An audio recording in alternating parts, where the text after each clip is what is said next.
Now we're going to learn how to track significant figures through calculations.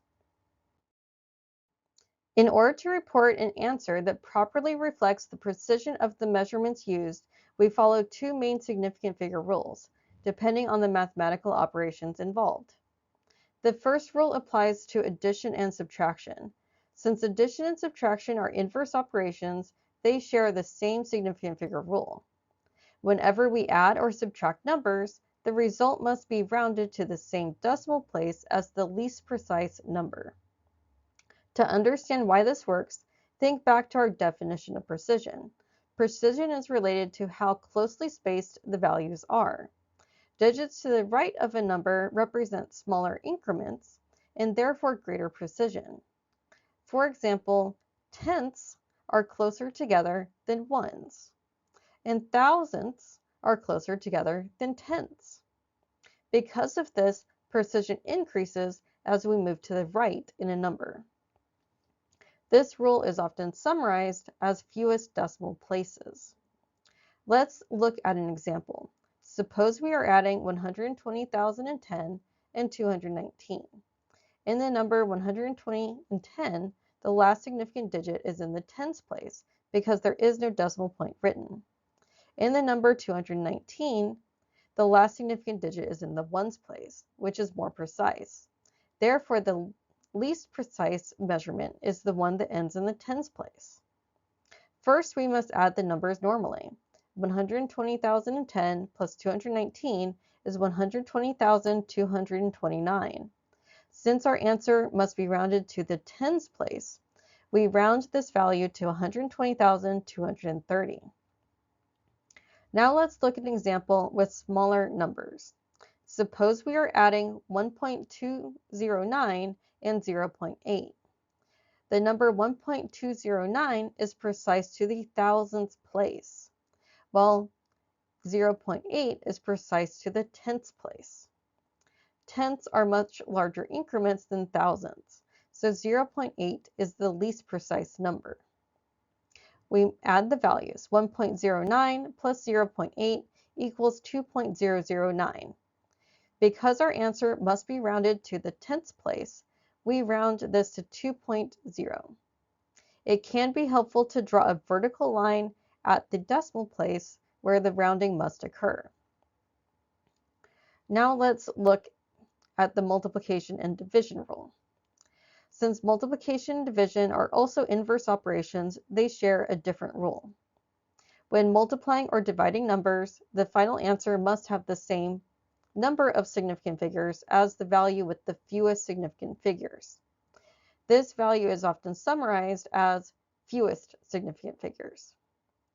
For example, consider the calculation 9.92 times 0.092. The number 9.92 has 3 significant figures, while 0.092 has only 2 significant figures. Therefore, the final answer must be reported to 2 significant figures. The calculator gives 0.91264.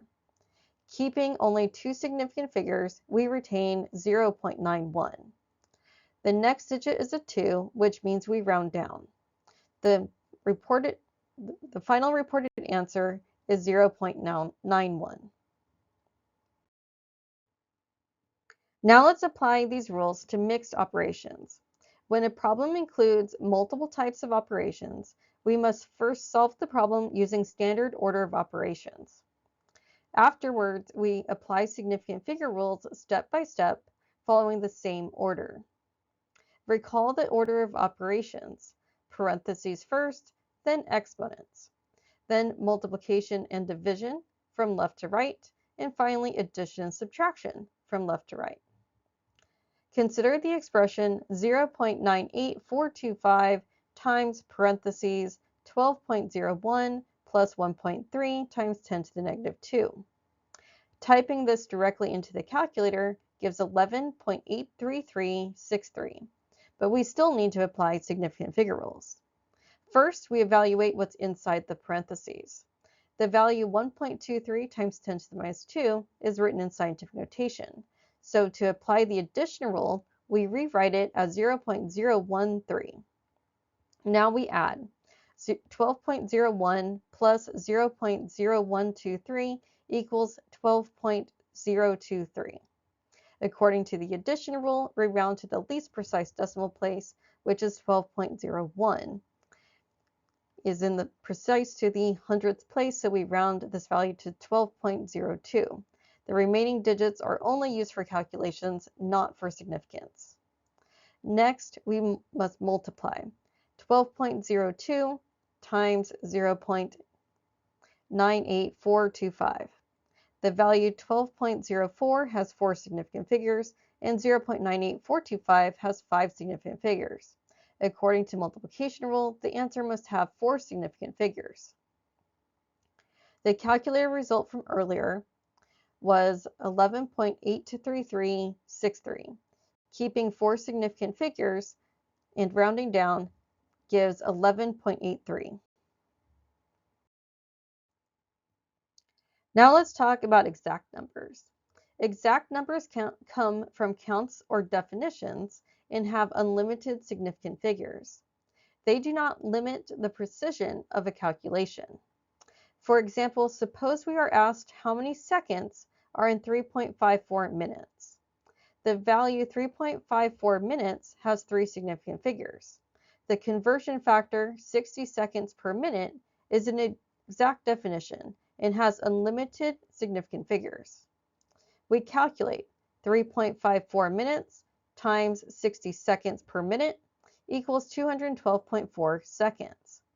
Because the measured value had 3 significant figures, the final answer should also have 3 significant figures. The reported answer is 212 seconds.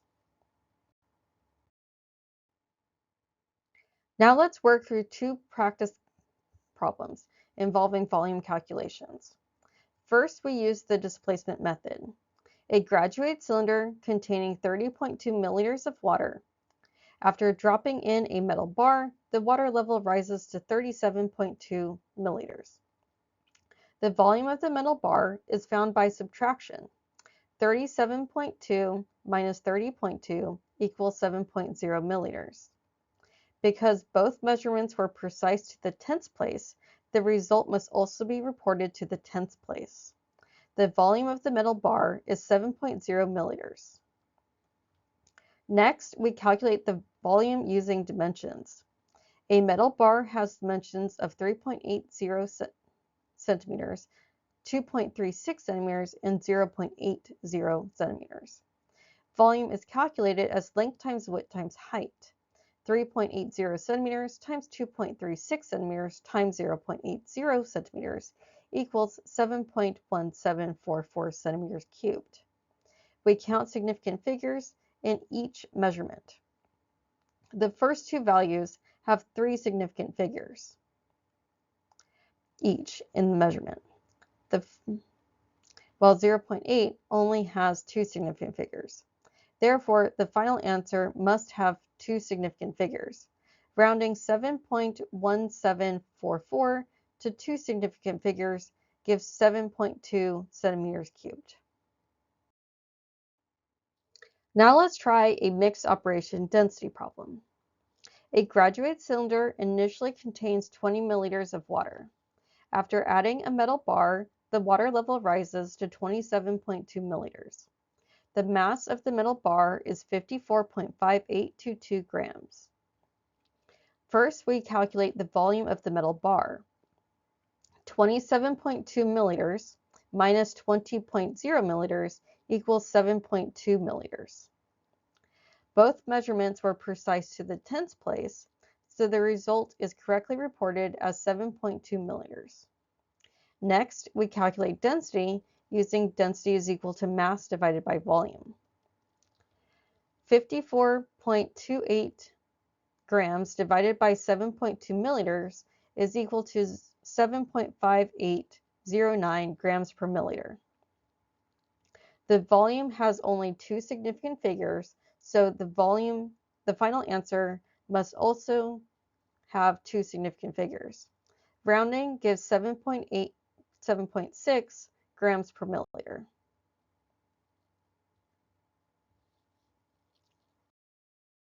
Finally, let's look at additional practice problems.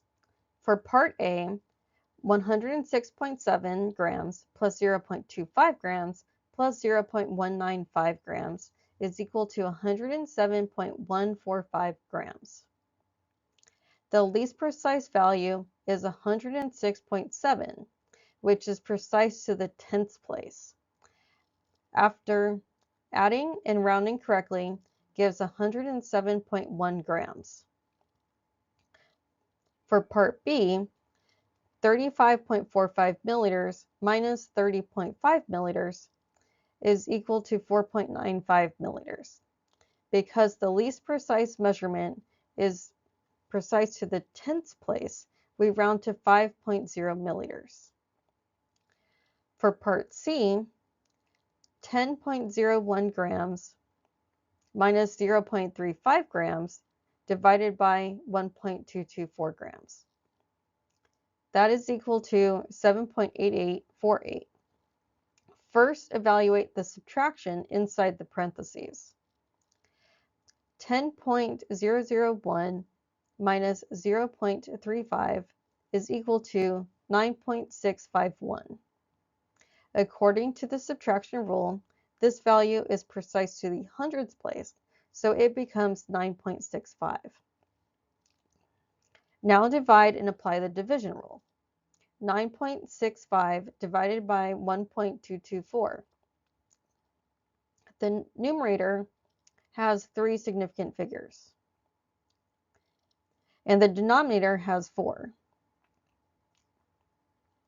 The final answer must have 3 significant figures. Our calculator output rounds down and gives 7.88.